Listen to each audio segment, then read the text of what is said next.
سلام بینندگان عزیز، من ساسان توسلی هستم و امروز جلسه سوممون هست در مصاحبه با دکتر گایسلر، فیلسوف معروف و معاصر جامعه مسیحی در آمریکا. صحبت هایی که توی این جلسات گذشته داشتیم درباره رابطه عقل و ایمان، درباره حقیقت و امروز میخوایم وارد بحث وجود خدا بشیم. اگر حقیقت وجود داره، حقیقت رو ما میتونیم درک بکنیم، حقیقت بر ضد عقل و منطق نیست و حقیقت مطلقه و دلایل و شواهدی هست. خب صحبت اولی که مطرح میشه اینه که آیا اصلا خدا وجود داره و ما چطوری میتونیم بدونیم که خدا وجود داره؟ آیا شاید این حرفا خرافات هاست، عقاید گذشتگانه و ما امروز دیگه برایش هیچ دلیل و منطقی نداریم درباره وجود خدا؟ پس امروز میخوایم بحثمون رو درباره وجود خدا و درباره اون باشه و روی این مسئله تاکید بکنیم. Thanks again Dr. Geister for being with us today. We are going to focus our conversation today on the existence of God. How do we know God exists? How do we know these are not just superstitions of the past, things that our fathers have told us, but today we really have no longer any reason to believe in God's existence? You talked about the truth in the previous session. How do we know that God exists? Well, we know God exists because either one of two things is true. Either man created God or God created man. So you got two basic positions. And Karl Marx, founder of Marxism, said he believed that man created God. We believe that God created man and that God created the world. And the reason we know this is because truth is what corresponds to the facts. And it's a fact that this world had a beginning. Everything that has a beginning had a beginner. The world had a beginning, therefore the world had a beginner. Everything that comes to be has a cause. The world came to be, therefore the world had a cause. This is called the cosmological argument for God. And it's mentioned in many sources. We have Judaism and Islam and Christian sources, all of which give evidence that God exists from this cosmological argument. Modern science has demonstrated this. We have an agnostic astronomer named Robert Jastrow. And Robert Jastrow wrote a book titled God and the Astronomers, in which he says that all of the evidence points to this universe coming into existence out of nothing some billions of years ago in a gigantic explosion called the Big Bang. Here's the evidence. Number one, the second law of thermodynamics, which says the amount of usable energy in the universe is decreasing. In a closed, isolated system, like the universe is, the amount of usable energy is decreasing. You put gas in your car, and the gasoline goes down. Why? Because the energy is being used up, is being transformed into heat. The universe is like that. So if the universe is running down, it's like one of these little hourglasses, has the sand in the top and it runs down to the bottom. You know, it takes 2 minutes. If it's only half empty, you know it hasn't been there forever. The universe has not completely run down, so it hasn't been here forever. That's a very powerful argument for the beginning of the universe. Secondly, scientists have discovered that the universe is expanding. I met the gentleman who used to be an atheist, by the way, who became a believer in God. His name was Alan Sandage, and he did the study on 42 galaxies ranging out into space on the Mount Palomar telescope in California.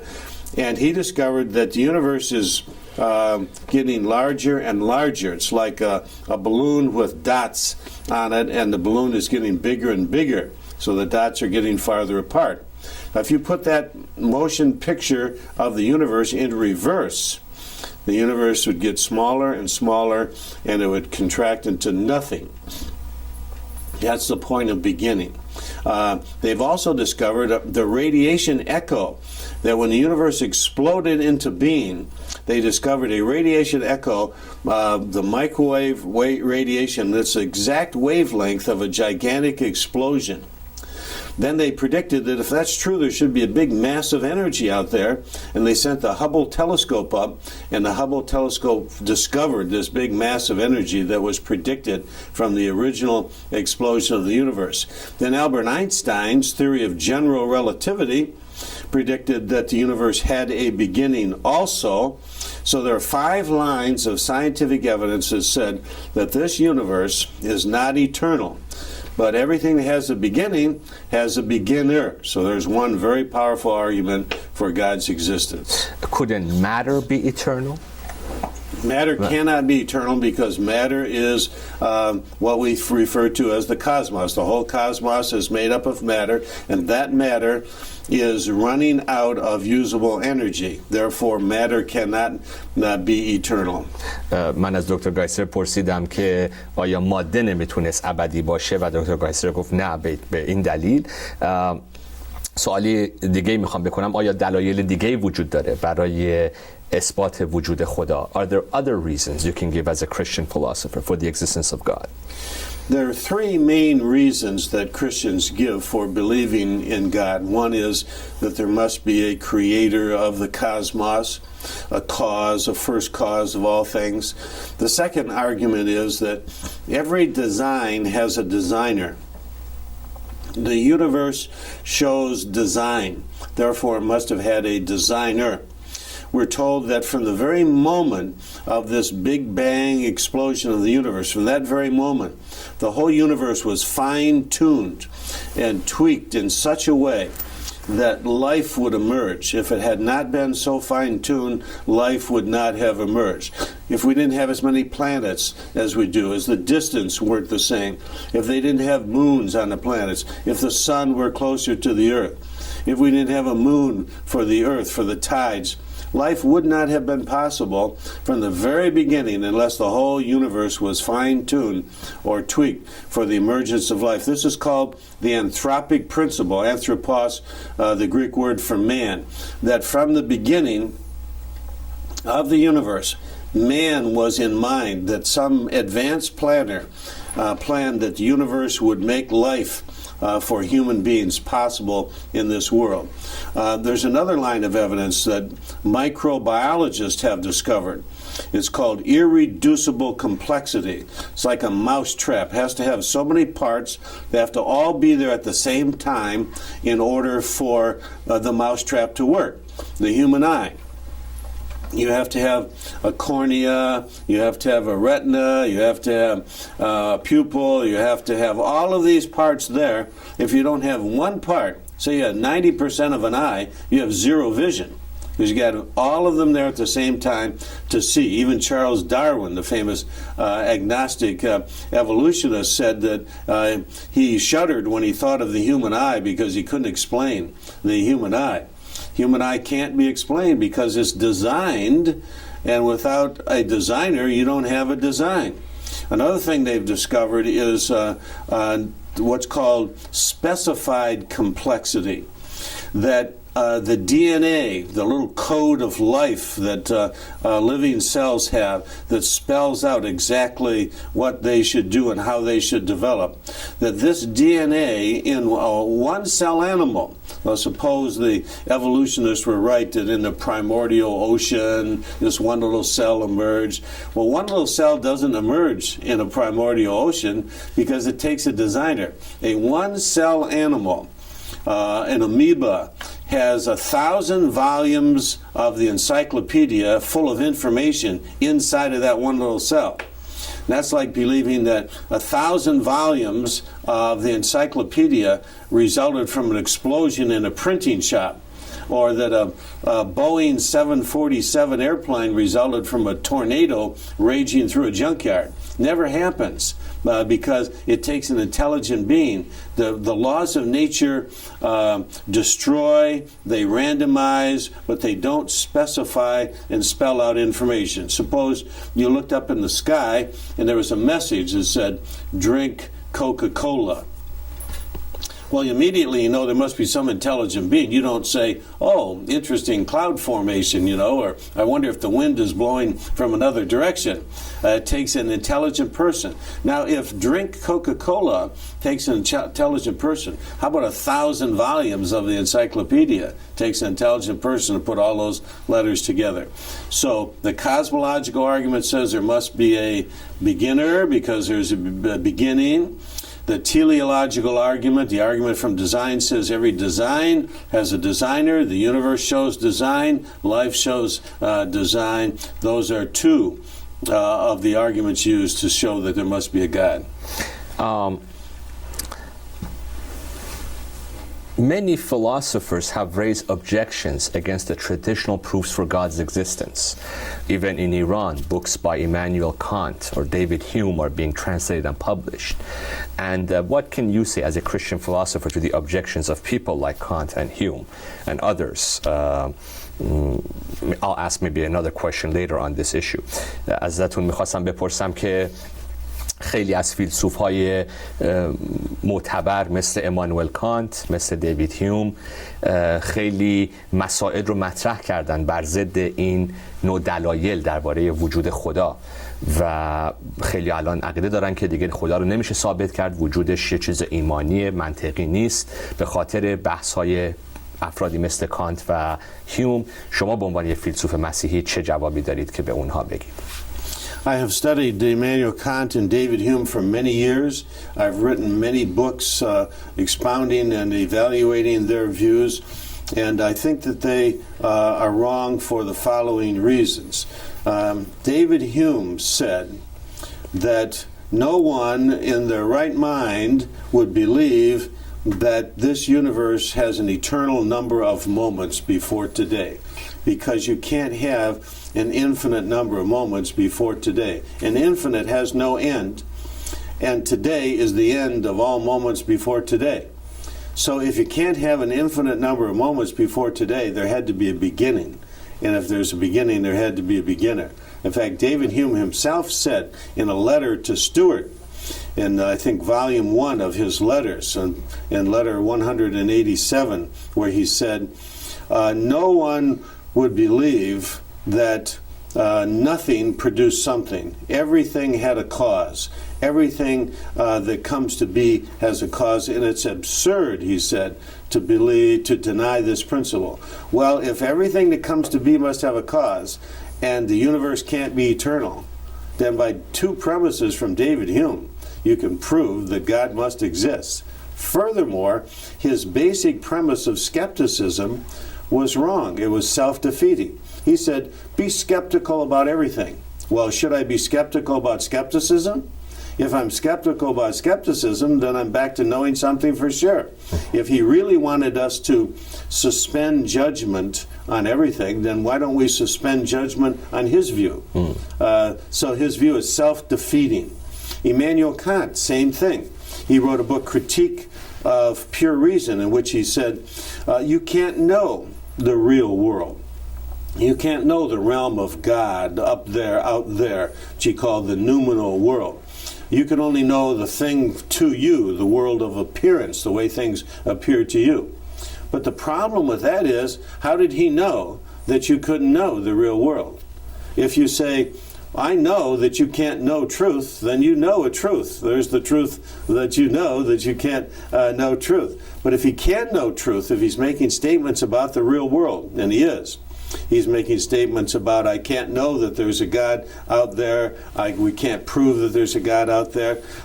So he's making statements that aren't just appearing to him, statements about the real world, saying you can't make statements about the real world. So his view is self-defeating. Hume's view is self-defeating. We've gone through all of their arguments. He offered some so-called contradictions. If everything has a cause, then there must be a first cause. But if everything has a cause, then there can't be a first cause, but it must have a cause. So somebody must also make God. Yeah. Somebody یکی هم باید پس خدا رو درست کنه اگر خدا همه چیز رو درست کرده. who made God. And the answer is nobody made God. He's the unmade maker. He's the uncaused cause. Something has to be eternal. If the universe isn't eternal, then there must be some God out there who is eternal, who made the universe.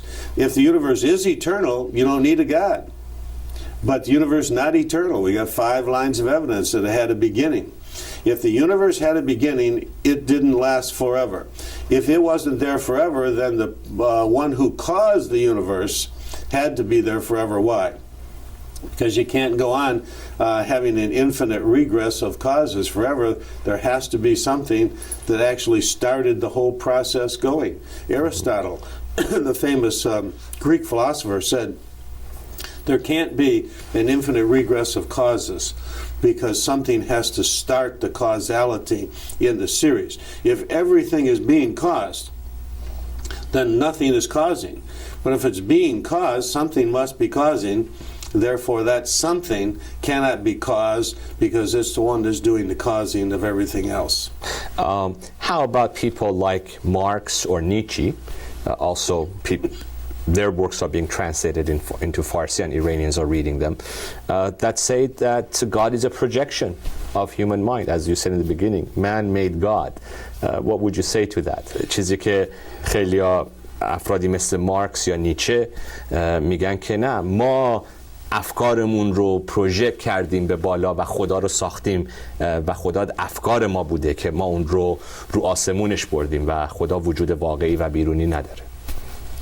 Well, there are 2 things to say. First of all, we know man didn't make God because a man is not eternal and the world is not eternal, and there is a God who made the world. So we know that as a matter of fact that's not true. Secondly, their view is self-defeating. They're saying that God is nothing but a projection of my thoughts. Well, how would you know he's nothing but a projection of your thoughts unless you knew more than your thoughts? You can't make nothing but statements unless you have more than knowledge. So you'd have to know more than nothing but in order to say God is nothing but my own imagination. You'd have to know more than your imagination to make that statement that he's nothing but your imagination. So their view is self-defeating and therefore wrong. Their view is contrary to the facts because the universe and man are not eternal. Can you give us some other reasons or lines of evidence that lead to the belief that God exists? آیا دلیل دیگه‌ای هم هست که درباره وجود خدا میتونیم مطرح بکنیم؟ There's a third argument, and it's called the moral argument. It was developed by a former atheist, C.S. Lewis, a British atheist who decided that he would start thinking about these things, and he came to the conclusion that everybody believes something's right and something's wrong. There's a moral law. Every moral law has a moral law giver. Every prescription has a prescriber. Every legislation has a legislator. Now, if every law has a lawgiver, and there is an objective moral law that says this is right and that's wrong, that love is right and hatred is wrong, that kindness is right and cruelty is wrong, even if there's only one moral law, say we should be tolerant or we should be open-minded, even if there's one moral law in the universe, there must be a moral lawgiver. And this moral lawgiver is beyond the universe. And the fact that we make statements like, the universe is, the world is getting worse. Well, how do we know that? You can't know something's getting better unless you know what's best. You can't say something's getting worse unless you have an objective standard to measure that by. You can't make statements like, one person is a better person than another person, say some great noble person who has done wonderful things for mankind, as opposed to some vicious criminal type person. How do we know one is better than the other if we don't know what's best? But we do make statements like that, and we do know that certain things are getting worse, and we do know when certain things are getting better, but you can't say this is an imperfect circle unless you know what a perfect circle is. You can't say that's a crooked line unless you know what a straight line is. And C.S. Lewis said, I discovered that my atheism was arguing in a circle because I was saying that this world is unjust. Well, how do I know there was not just unless I know what's just? If I didn't know what's just, I couldn't make pronouncements about this world being evil. And everybody knows there's evil in the world. But if there's any evil in the world, then there must be an absolute moral standard. And if there's an absolute moral law, there must be an absolute moral law giver. Now, put those three together. We know there must be a powerful cause of the universe who brought it into being. We know he must be intelligent, and we know he must be absolutely good. Those three things together comprise what we call the theistic or monotheistic view of God that's held by Judaism, Islam, and Christianity. Now, if there are so many compelling lines of evidence that take us to the existence of God, why are there so many brilliant people in the history of human thought that have rejected that belief? People like Bertrand Russell and Jean-Paul Sartre or Marx or Nietzsche and others that we talked about. Why are there so many brilliant people going around the world in your circles of philosophy and saying no, God doesn't exist or we can't know that God exists? سوالی که میخوام بکنم اینه که اگر وجود خدا اینقدر دلایل و شواهد هست برای وجود خدا، چرا اینقدر افراد متفکر بزرگ در تاریخ مثل فیلسوفای خیلی زیاد در طول تاریخ، افرادی مثل برتراند راسل، ژان پل سارتر و نیچه، مارکس و خیلی دیگه اصلا وجود خدا رو انکار کردن؟ پس چرا اونها این واقعیت و حقیقت رو نمیبینن؟ Because it's not simply a matter of the mind, it's also a matter of the will. You can lead the horse to the water, but you can't make him drink. You can show a person the elevator with the light on, somebody getting off, but you can't make him get on the elevator. You can say, well, now there would be a nice person that you should marry, but you can't force them to do it because they have to make a choice. And so with God, God has left open this matter of free choice. He's created us with free will, and He's given us a choice to make. We don't have to believe in Him. We don't have to accept Him. We don't have to do anything. We're free creatures. We can say no to it. And when you study the lives of the great atheists, they admitted either explicitly or implicitly that the matter of belief in God was a matter of their choice. Nietzsche, for example, said, if you tell me I must believe God, hubris, pride comes over me. Well, what does that mean? Well, don't tell me I have to believe God because a little man on the inside stands up and says, I don't want to believe. Was that a matter of his mind or his will? He said in his book, The Antichrist, if you could prove this God of the Christians to me, I would believe him all the less. And I scratch my head and say, now wait a minute, a rational person, if you could prove it, he would believe it all the more, right? Well, it wasn't a rational matter with him. You can present all the proof you want, but he still wasn't going to believe. It's a matter of the will. Jean-Paul Sartre, famous French existential atheist, in his autobiography titled Words, that's the whole title of the book, he tells about how he became an atheist. When he was a young lad, he was burning a hole in a rug, and God convicted him of his sin. And he said, anyone so unkind as to intrude into a child's play isn't worthy to be believed in. So I gave up believing in God. He said, I got rid of God the Father, but I couldn't get rid of the Holy Spirit. He attached himself on the back of my neck. Now, this is almost a word-for-word quote. He said, I caught the Holy Spirit in the cellar one day, and I threw him out. And he's never bothered me from that day to this. Atheism is a cruel and long-range affair. I've carried it through consistently. I've lost my illusions. Now, I commend to you that his problem was not intellectual, it was volitional. It wasn't a matter of the mind, it was a matter of the will. That's exactly what St. Paul said in Romans 1:18. They know the truth, but they're suppressing it. They're holding it down in unrighteousness. They know that the evidence is there, but they refuse to believe in. They know that, but they don't want to believe in. They've got intellectual assent that says there's the evidence there, but they do not have volitional consent in order to make the decision. Thank you so much again, Dr. Geiser, for your time with us today.